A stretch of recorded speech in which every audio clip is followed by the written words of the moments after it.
क्या हुआ भाई, ये पंखा क्यों बंद कर दिया आपने? जब जेब में बिल अदा करने के पैसे हों तब चलाना पंखा। लेकिन भाई इतनी शदीद गर्मी में पंखे के बगैर कैसे गुजारा करूं? भाई ज्यादा ही गर्मी लग रही है ना तो ऊपर छत पे चले जाओ, वहाँ बहुत अच्छी हवा चल रही है। इतनी शदीद गर्मी में मैं ऊपर चला जाऊं? ऊपर तो इससे भी ज्यादा गर्मी है। तो फिर गर्मी बर्दाश्त करने की आदत डालो ना। खबरदार अगर पंखा चलाया तो। नौकरी है नहीं और आदतें पड़ी हुई हैं नवाबजादों वाली। या अल्लाह, ये कैसा अजाब है, इस शदीद गर्मी में पंखा भी नहीं चला सकते।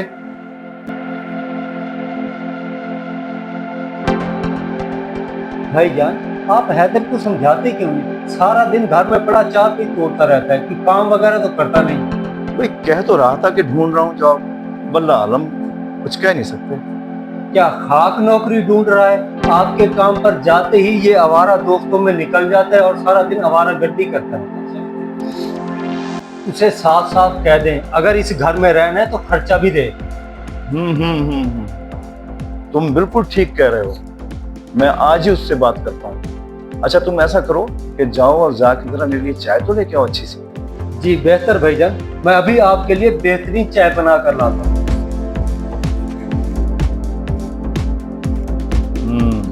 ये हैदर कुछ ज्यादा ही लापरवाह नहीं होता जा रहा है। मुझे लगता है इसकी लगामें खींचनी पड़ेंगी। मैं आज ही करता हूँ इससे दो टोक बात। भाई अगर इस्त्री फ्री हो गई हो तो मैं अपनी शर्ट प्रेस कर लूं? तुम्हें नजर नहीं आ रहा कि मैं अपने कपड़े प्रेस कर रहा हूँ? जल्दी किस बात की है तुम्हें? भाई असल में मैंने इंटरव्यू देने जाना था और उन्होंने मुझे 9 बजे बुलाया है। 9 बजने में से बाकी 10 मिनट रह गए हैं। प्लीज पहले मुझे प्रेस करने दें आप।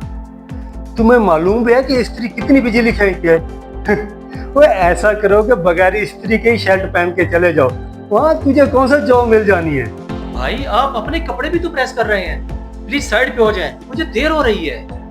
इस घर का बिजली का बिल मैं अपनी जेब से अदा करता हूँ, इसलिए जब चाहूँ इस्त्री को इस्तेमाल कर सकता हूँ। तुम्हारी तरह मुफ्त की रोके नहीं तोड़ता। मर्जी है आपकी भाई, मैं फिर इसी शर्ट में चला जाता हूँ।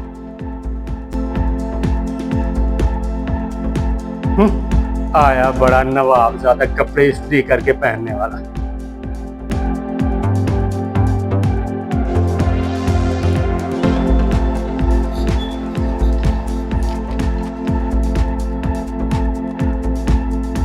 ये वक्त आ गया और अभी तक नहीं आया।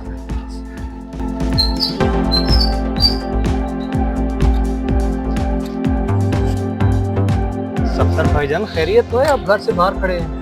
क्या तुम हर वक्त मेरा बाइक लेकर आवारागर्दी करते रहते हो? तुम्हें पता भी है मोटरसाइकिल पेट्रोल से चलता है, पानी से नहीं। कभी डलवाया भी है इसमें पेट्रोल?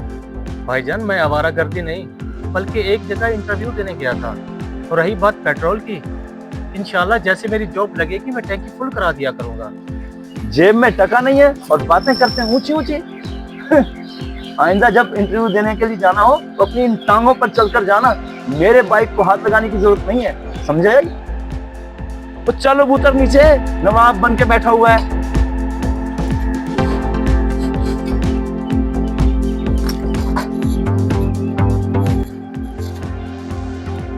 काश आज अगर अम्मी अब्बू जिंदा होते तो मुझे भाईजान के यूं ताने तो ना सुनने पड़ते।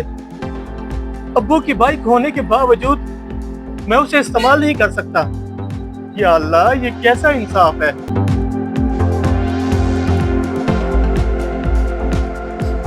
अस्सलाम वालेकुम उस्मान भाई, क्या हाल है? ठीक हो? तुम्हें तो पता है उन तीनों भाइयों की आपस में बनती नहीं, और जहाँ इत्तेफाक ना हो वह बरकत कब होती है? जनाब जब्बार साहब, उन तीनों की आपस में नहीं बनती तो ये तो उनके घर का मसला है ना। हम तुम कौन होते हैं इसमें आने वाले?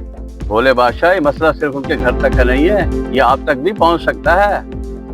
भाई जरा खुल के बताएं, आप क्या बात करना चाहते हैं? उस्मान भाई, जैसे मैंने आपको पहले बताया कि तीनों भाइयों की तो आपस में बनती नहीं। आप किराया ले लें तो आप पछताएंगे।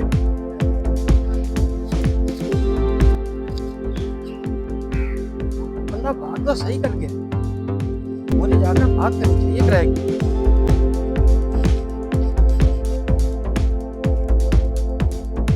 सफदर साहब, आज 10 तारीख हो गई है, आपने अभी तक किराया नहीं दिया। खैरियत तो है? वो भाई साहब, असल में बात यह है कि वो पिछले महीने ना मुझे कंपनी ने जॉब से निकाल दिया और जो जमा पूंजी थी वो इस महीने खत्म हो गई। आप मेहरबानी करके थोड़ी सी मोहलत दे दें, मैं इंशाल्लाह आपका किराया दे दूंगा।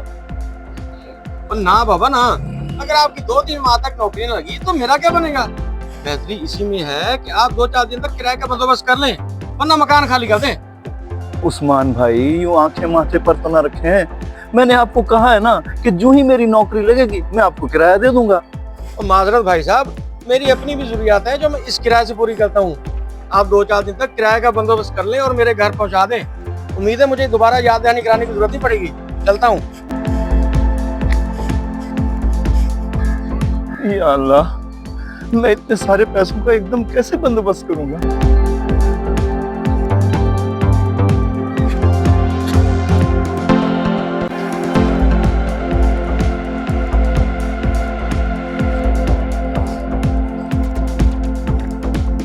मालिक मकान तो जरा सी भी रियायत करने के लिए तैयार नहीं है।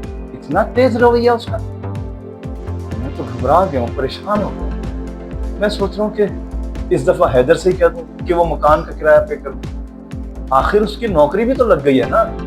हाँ ठीक कह रहे हैं आप, चलें उनसे बात करते हैं, क्या वो मान भी जाएगा? हाँ भाई हाँ, क्यों नहीं मानेगा? आखिर मैं बड़ा भाई हूँ, उसके बाप के बराबर हूँ, माननी चाहिए उसको मेरी बात। आओ चलें।